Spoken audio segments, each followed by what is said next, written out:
बिस्मिल्लाहिर्रहमानिर्रहीम अस्सलाम वालेकुम। मैं हूं करामत मुगल और मेरे साथ हैं ईसा नकवी। नकवी साहब, चंद दिन कबल अमरीकी सफ़ीर ने ग्वादर का दौरा किया, जिस पर हमने वीडियो भी की। 5-6 रोज़ से वो जीबी के दौरे पर हैं, जो मेन स्ट्रीम मीडिया पर रिपोर्ट भी नहीं हुआ। अमेरिका की बढ़ती हुई पाकिस्तान में सरगर्मी को कैसे देख रहे हैं? क्या पाकिस्तान की पॉलिसी में कोई तब्दीली आई है? देखिए, सिर्फ तब्दीली नहीं आई, अचानक आई है, रातों रात आई है और एक पुरस्कार तब्दीली आई है। सही। और जहाँ से मैं इस सारे मामले को देख रहा हूँ, मुझे नहीं लगता कि इसके नताइज कुछ अच्छे होंगे, क्योंकि जो डिप्लोमेसी है, सफारतकारी है, बैनुल-अक़वामी दुनिया के साथ आपके ताल्लुकात हैं, ये ओवर द नाइट चेंज नहीं होते। इसमें इतनी बड़ी मेजर शिफ्ट्स नहीं आती। सही। ये एक प्रोसेस है, उस प्रोसेस से गुजर के आप जो है वो अपने ताल्लुकात को शेप अप करते हैं। सवाल ये है कि 10 सितंबर के बाद आखिर क्या हुआ। सही। ये आपको एक अचानक एक अजीबोगरीब ट्रेंड और पैटर्न अब इस्टेब्लिश होता हुआ नज़र आ रहा है कि अमेरिका बहुत ज़्यादा एक्टिव है पाकिस्तान में, और कोई भी मुल्क जो है वो किसी और मुल्क में होस्ट कंट्री के, मेज़बान मुल्क की मर्ज़ी और मंशा के बगैर एक्टिव नहीं हो सकता। और वो जहाँ जहाँ एक्टिव हो रहा है, इंडिया के बॉर्डर के पास तो कहीं एक्टिव नहीं हो रहा ना, वो ईरान के बॉर्डर के पास हो रहा है, वो चीन के बॉर्डर के पास हो रहा है, वो अफ़गानिस्तान के बॉर्डर के पास हो रहा है। तो एग्जैक्टली चल क्या रहा है? पाकिस्तान ना बेसिकली फंसा हुआ है इस वक्त, और आप अपने लिए बहुत सारे ऑप्शंस ढूंढ रहे हैं। और जब आप ज़ाहिर है कि बहुत बुरे तरीके से फंस जाते हैं, तो आप कभी कभी गलत डिसीजंस भी ले लेते हैं, कमज़ोर डिसीजंस भी ले लेते हैं। एक बैलेंसिंग एक्ट तो जाहिर है कि रिक्वायर्ड है, पाकिस्तान को थोड़ा बहुत बैलेंसिंग एक्ट जो है वो करना है चाइना और अमेरिका के हवाले से। लेकिन इस वक्त क्वेश्चन ये है कि आप ये कर तो नहीं करने जा रहे कि running with the hare and hunting with the hounds. ये दो बोट्स हैं ना, इनका इकट्ठे आप मुसाफिर बन नहीं सकते। सही। एक को आपने बस हल्का फुल्का राज़ी रखना है, और एक के साथ आपने शरीक सफ़र होना है, हम सफ़र बनना है एक का। इसमें मैं थोड़ा सा ना इसको क्लैरिटी के साथ कि एग्जैक्टली इस वक्त चल क्या रहा है। ये गवादर का, कराची का, फिर 5-6 दिन का एक पर्सनल विज़िट के नाम पे गिलगित बल्तिस्तान में। आपको कभी याद है आखिरी दफ़ा किसी अमरीकी सफ़ीर ने गिलगित बल्तिस्तान का दौरा किया? कोई रिपोर्टिंग किसी को याद है? वो वहाँ पे कर क्या रहे हैं, किन लोगों से मिल रहे हैं? उसके हवाले से उनके ट्विटर हैंडल क्यों खामोश हैं? उनकी वेबसाइट के ऊपर कुछ नहीं है, उनके ट्विटर हैंडल्स पे कुछ नहीं है, मेन स्ट्रीम मीडिया को कुछ नहीं जारी किया जा रहा, उसके लिए रिपोर्टिंग नहीं हो रही, रिपोर्टर से ना वहाँ पर इंगेज किया जा रहा है। लेकिन वहाँ पर हमारे कुछ दोस्त हैं, वो कुछ तस्वीरें भी हमारे सामने आ चुकी हैं, और वो जहाँ जहाँ पर एक्टिविटीज़ हैं उनकी, वो बड़ी इंटरेस्टिंग हैं।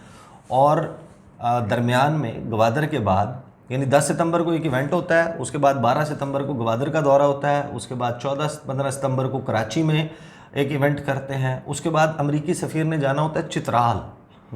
अब चित्राल भी बहुत इंटरेस्टिंग है। वहाँ से आपको पता है कि जो कराकोरम हाईवे का अल्टरनेट रूट है सी पैक का, वो कोई तकरीबन 153 किलोमीटर का है अल्टरनेट रूट चित्राल तक शंदूर से। सही। तो अमरीकी सफ़ीर ने वहाँ का भी दौरा करना था, लेकिन वहाँ को हालात वगैरह ख़राब हुए तो उनका वो विज़िट कैंसिल हो गया। लेकिन फिर वो गिलगित बल्तिस्तान में अब आपको नज़र आ रहे हैं एक पर्सनल विज़िट के नाम पे। अब पर्सनल विज़िट क्या होता है? अगर आप सैर व तफरी के लिए गए हैं तो मैं सरकारी काम तो करूँगा नहीं। आप कहीं कैंपिंग कर रहे होंगे, आप कहीं फैमिली के साथ होंगे, कहीं होटल में, आप कहीं आप वहाँ पे जो आपको तफरीही मकामात हैं, आप ट्रैकिंग कर रहे होंगे, वॉक करते हुए नज़र आ रहे होंगे, शॉपिंग करते हुए नज़र आ रहे होंगे, नेचर के करीब साइट सीइंग कर रहे होंगे। बिल्कुल नहीं, वो तो और बहुत कुछ कर रहे हैं जी। और उसको हमारे जो वहाँ पे दोस्त हैं मीडिया के, वो कह रहे हैं बड़ा मशकूक दौरा है। अच्छा। और वो मशकूक किस लिए कह रहे हैं, देखें इसको थोड़ा सा समझ लें। गवादर पोर्ट कोई नया तो नहीं है, आपका पुराना एक पोर्ट है, लेकिन उसको इस तर्ज के ऊपर के एक बड़ी आबी गुजरगाह और एक पोर्ट के तौर पे एक ऐसी जगह जहाँ से जो है वो तिजारत हो सके, वो तो अभी आपने गुज़श्ता 15-20 साल में सुना है ना। परवेज़ मुशर्रफ के दौर में शुरू हो गया था कि गवादर पोर्ट है, बहुत तब्दील कर देगा, पता नहीं क्या कर देगा। 2007 में आपने सिंगापुर की जो पोर्ट अथॉरिटी है उसको आपने दे दिया अमेरिका के कहने पे, क्योंकि अमेरिका को पता था कि यहाँ पर चीन इंटरेस्टेड होगा, तो हम पहले ही आ जाते हैं, अपनी बुकिंग कर लेते हैं। आपने बड़ी तब्दीली की 2013 में जब सी पैक लॉन्च हुआ, जिसकी अब हम 10वीं सालगिरह मना रहे हैं। चाइना के पास इसका कंट्रोल चला गया ग्वादर पोर्ट का। अब आपको ये नहीं करना कि आपने जनाब एक मुल्क से ही ताल्लुक़ रख लिया, लेकिन मसला क्या है कि अमेरिका जो है वो उसका तरीक़ा वारदात बड़ा डिफरेंट है। बलूचिस्तान में या जिन इलाकों में उनकी रसाई नहीं होती, असर व रसूख नहीं होता, वहाँ पर फिर वो लैंग्वेज ट्रेनिंग के और एक्सचेंज प्रोग्राम के नाम के ऊपर एंटर होते हैं और मुख्तलिफ़ टीचिंग प्रोजेक्ट्स चला लेते हैं। सैलाब ज़दगान की मदद के लिए आ जाते हैं, INGO के ज़रिए आ जाते हैं। जब अर्थक्वेक आया था तब इन्होंने अपना नेटवर्क कैसे KP में, ट्राइबल एरियाज़ में और कश्मीर में बनाया, सबको मालूम है। एवरीबडी नोज़ अबाउट इट, सबको पता है। It's an open secret. मैं कोई ऐसी बात नहीं कर रहा जो पहले पब्लिक नॉलेज में ना हो। 2013 में जब चाइना के पास चला गया तो चाइना को पता है कि वो उनका हरीफ है अमेरिका कभी नहीं चाहेगा कि चाइना प्रोग्रेस करे। तो चाइना की भी थोड़ी बहुत आप समझेंगे इसमें मुतालबा शामिल था।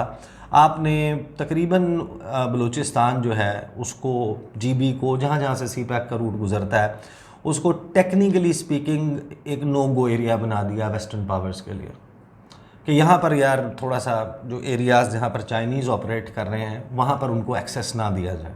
सही। अगर जब वो वहाँ पे कोई यूनिवर्सिटी वगैरह के कोयटा में प्रोजेक्ट्स कर रहे हैं, कोई एक दो और कर रहे हैं, अमरीकी चाहते हैं कि उनको कॉन्सुलेट मिले, अरसा दराज से चाहते हैं कि वो कॉन्सुलेट बनाए। हमने उनको नहीं दिया कोयटा में। वो चाहते थे कि बलूचिस्तान में हमारी डिप्लोमेटिक और ऑन ग्राउंड फिज़िकल प्रेजेंस हो, आपने नहीं होने दी। चीज़ें तब्दील होती हैं। 2020 एंड नवंबर में प्रेसिडेंट इलेक्ट हो जाते हैं जो बाइडन। जनवरी में वो अपना ऑफिस संभालते हैं और फरवरी की 4 तारीख को वो स्टेट डिपार्टमेंट का दौरा करते हैं। वहाँ पर वो कहते हैं, नाउ टू अंडरस्टैंड दिस, आपको ये टाइमलाइन जहन में रखनी है। वो कहते हैं कि जनाब मैं 2021 की बात कर रहा हूँ। 2021 में वो ये कहते हैं कि मैं जो है ना चीन को अपना सबसे सीरियस कंपेटिटर समझता हूँ। सही। सबसे हमारा संजीदा हरीफ चीन है और उसको हमने शिकस्त देनी है। Diplomacy is back, diplomacy is back, diplomacy is back 3 मरतबा उन्होंने रिपीट किया। और फिर उन्होंने कहा कि हमने ये अचीव कैसे करना है। हमने अपने जो इत्तेहाद हैं, अलाइंसेस हैं, उनको रिपेयर करना है। जो पुराने इत्तेहादी हैं जो दूर चले गए हैं हमारे से, उनको दोबारा जोड़ना है अपने साथ। एंड फोर्ज न्यू अलाइंसेस, नए इत्तेहाद बनाने। फिर 25 मार्च को वो एक और प्रेस के साथ इंटरेक्शन करते हैं और उसमें वो ये कहते हैं कि चीन जो है वो दुनिया का सबसे ताकतवर मुल्क बनना चाहता है, सबसे बनना चाहता है। हाँ, सबसे जो है वो अमीर तरीन, जदीद तरीन और ताकतवर तरीन मुल्क बनना चाहता है, लेकिन नॉट अंडर माई वॉच। ये नहीं मैं होने दूंगा। मेरी मौजूदगी में जब तक मैं अमेरिका का सदर हूँ, मैं चीन को नहीं बढ़ने आगे दूंगा। अप्रैल 2021 में पहला विज़िट होता है एंजेला गैलर का, गवादर का, और वो 15 साल के गैप के बाद कोई अमरीकी सफारतकार, वो सफ़ीर नहीं थी फुल फ्लेजेड, ये तो पहला दौर है ना जो डोनाल्ड ब्लूम का हुआ है, वो पहले ही सफारतकार है जो वहाँ पर कदम रखती है।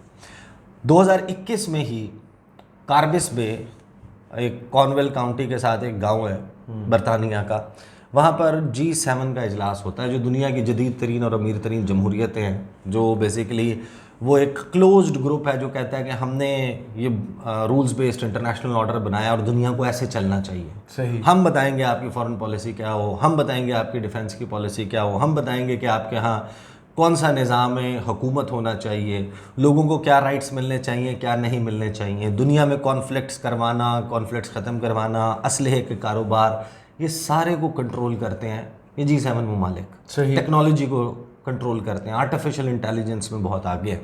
तो ये वो ममालिक हैं, ये बैठे और उसका जो आउटकम डॉक्यूमेंट है ना, उसमें वो एक आइडिया देते हैं B3W। सही। B3W initiative, build back better world. उन्होंने कहा कि देखें ये दुनिया बहुत अच्छी थी, हम तो बहुत अच्छे थे, चीन ने इस दुनिया को ख़राब कर दिया। अच्छा। चीन ने जो है वो रूल्स बेस्ड इंटरनेशनल ऑर्डर को चैलेंज किया है, वो इंडो पैसिफिक रीजन में अपना असर रसूख बढ़ा रहा है, पूरी दुनिया में अपने BRI जो बेल्ट एंड रोड इनिशिएटिव है, 65 मुल्क उसका हिस्सा बन गए हैं, आधी दुनिया में ये सड़कों का जाल बिछा रहा है, 3 बर्र-ए-आज़मों को कनेक्ट कर रहा है। दुनिया की इतनी बड़ी आबादी, इतने बड़े रिसोर्सेज, 75% जो नॉन ऑयल के रिजर्व्स एंड रिसोर्सेज हैं वो उन ममालिक में जो BRI के साथ कनेक्टेड हैं। अगर ये कल को सारे चीन की तरफ देखने लग गए अपनी पॉलिसी मेकिंग के लिए, इनका किबला जो है वो वॉशिंगटन से तब्दील होके चला गया बीजिंग की तरफ, तो फिर तो पावर सेंटर तब्दील हो गया दुनिया का। इन्होंने कहा बिल्ड बैक बेटर वर्ल्ड, चीन ने दुनिया ख़राब कर दी, हम इसको ठीक करेंगे। 40 ट्रिलियन का ये कहते हैं कि $40 ट्रिलियन का गैप है डेवलपिंग वर्ल्ड और डेवलप्ड वर्ल्ड में, जो तरक्की याफ्ता दुनिया और जो तरक्की पजीर, ग्लोबल नॉर्थ जो है वो बहुत ज़्यादा तरक्की वाला है, जो ग्लोबल साउथ है उसमें तरक्की नहीं है। तो उन्होंने कहा कि हम ना इस को गैप को ब्रिज करेंगे, हम इंफ्रास्ट्रक्चर प्रोजेक्ट्स बनाएंगे, हम अल्टरनेट ऑप्शंस देंगे उन ममालिक को जहाँ पर चीन के मंसूबे चल रहे हैं। सही। पैसे की बात कर ली लेकिन प्रैक्टिकली कुछ नहीं हुआ। इस आइडिया को ये चलाते रहे। अगले साल जो है वो G3W जो G7 का इजलास है वो हुआ श्लोसलमाउ, जर्मनी, बवेरियन एल्प्स। उसका आउटकम डॉक्यूमेंट देखें। अब उन्होंने उस डॉक्यूमेंट को सबको बहुत मैच्योर कर लिया था। इस दौरान आपको याद होगा कि एक सरबनियास फोरम यूएई में, वहाँ पर एक इजलास था और फॉरेन मिनिस्टर्स वहाँ पर इकट्ठे हुए। ग्रीस, यूनान का, Israel, UAE, Saudi Arabia, Egypt और इंडिया। और इन्होंने को बात की कि हम एक कॉरिडोर लाना चाहते हैं। वो कॉरिडोर जो है वो इंडिया, यूरोप और थ्रू मिडल ईस्ट इनको कनेक्ट करेंगे। सही। क्योंकि हमने बाईपास करना है BRI को। चाइना का इकोनॉमिक कॉरिडोर तो हमने इस्तेमाल नहीं करना, बिल्कुल, क्योंकि ये वो वेस्टर्न ब्लॉक का हिस्सा है। सही। तो उन्होंने कहा कि हमने तो BRI को काउंटर करना है, हमने उसको राइवल करना है। INSTC पॉसिबल नहीं है, जो international north south transport corridor है। ईरान के चाबहार से 2 रास्ते हैं, या अफगानिस्तान के रास्ते, अफगानिस्तान मुमकिन नहीं है। दूसरा रास्ता जो है वो Armenia, Azerbaijan, central Asian states, बहुत घूम घुमा के। अब वो नहीं, वहाँ पर नगोर्नो काराबाख का मसला है ना। तो इन्होंने कहा कि हमने ये वाली जो कॉरिडोर है इसको चालू करना है। सही। लेकिन फिर वो मामला भी हवा हो गया। फिर जो इस साल हिरोशिमा में हुआ समिट जी, उस वक्त भी ये आहिस्ता आहिस्ता मैच्योर होने लग गया। अब 10 सितंबर को नोइंगली, ओपनली सबको मालूम है, 10 सितंबर को जो बाइडन, मोदी, मोहम्मद बिन सलमान, यूरोपियन यूनियन, ये सारे मिलके उस कॉरिडोर को बाकायदा दिल्ली में जो G20 समिट है, सरबराही इजलास है, उसकी साइड लाइन्स पर अनाउंस कर देते हैं कि हम ये कॉरिडोर लॉन्च करने जा रहे हैं। और उसको रिपोर्ट किया जाता है वाइडली पूरी दुनिया के मीडिया में कि एक ऐसा कॉरिडोर लॉन्च करने का मंसूबा बना दिया गया है जो चाइना के BRI को राइवल करेगा, टक्कर देगा। सही। CPEC और BRI पार्ट एंड पार्सल है ना। जी जी। CPEC के बगैर BRI और BRI के बगैर CPEC अकेला तो कुछ नहीं है ना। आप कहाँ चले जाएंगे फिर? उसको राइवल करने का मंसूबा। अब उसमें UAE भी शामिल है, सऊदी अरब भी शामिल है, इंडिया शामिल है और इजिप्ट आउट हो गया।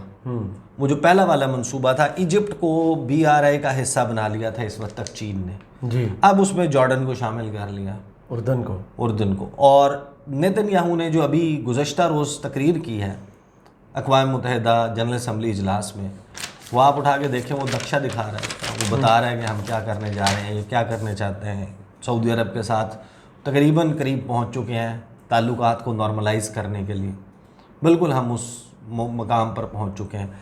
ये मामला चल रहा है और ये अब एक कॉरिडोर लॉन्च होता है जिसके लिए वो ओपनली कह रहे हैं कि हमने राइवल करना है, उन्होंने फ्लॉप करना है चाइना पाकिस्तान इकनॉमिक कॉरिडोर को और BRI को। चीन का कितना बड़ा स्टेक है इसमें, और ये सबको मालूम है कि इंडिया कहता है कि गिलगित बल्तिस्तान हमारा है, AJK हमारा है। हमारी 1964 की 1962 और 94 की करारदादें मौजूद हैं इसके ऊपर, और ये एक क्योंकि हमारे एरिया से गुजर रहा है इसलिए हम इसे एक्सेप्ट नहीं करते। वो उसके ख़िलाफ़ सबको मालूम है कि जो पॉलिटिकल गेम्स में मसरूफ़ है। अफ़गानिस्तान को टेरर लॉन्च पैड के तौर पे इस्तेमाल किया है इंटरनेशनल पावर्स ने अटैक करने के लिए CPEC के रूट को। उसके अलॉन्ग कितने इंसिडेंट्स हुए हैं। अभी ये दासू डैम अटैक जो था, ये क्या था, ये जो कराची यूनिवर्सिटी के बाहर अटैक हुआ, जो पाकिस्तान स्टॉक एक्सचेंज का, चाइनीज़ कॉन्सुलेट कराची का, जो गवादर PC का हमला है, उसके अलावा जो सरीना की पार्किंग में बॉम्बिंग है, ये सारी क्या थी, ये उसी के हवाले से सब कुछ चल रहा है ना। तो वो ओपनली काउंटर करना चाहते हैं। 10 सितंबर को ये अनाउंस करते हैं और अचानक 12 सितंबर को आपके सामने अमरीकी सफ़ीर जो है वो गवादर पोर्ट पे नमूदार हो जाते हैं। और गवादर पोर्ट पे वो कहते हैं कि हम यहाँ पर डेवलपमेंट का और बलूचिस्तान की डेवलपमेंट का हम इसमें हेल्प आउट करने लगे। फिर उसके फ़ौरन बाद क्या होता है कि कराची में वो एक राउंड टेबल करते हैं, और राउंड टेबल का मकसद क्या है कि पाकिस्तान की पानी में जो कार्बन एमिशंस हैं समंदरों में, उसको कंट्रोल करने के लिए एक क्लाइमेट और एनवायरमेंटल फ्रेंडली शिपिंग जो है उसको यकीनी बनाने के लिए हम प्लान ऑफ एक्शन बनाएंगे और हम ट्रेन करेंगे पाकिस्तान के पोर्ट्स एंड शिपिंग से रिलेटेड लोगों को।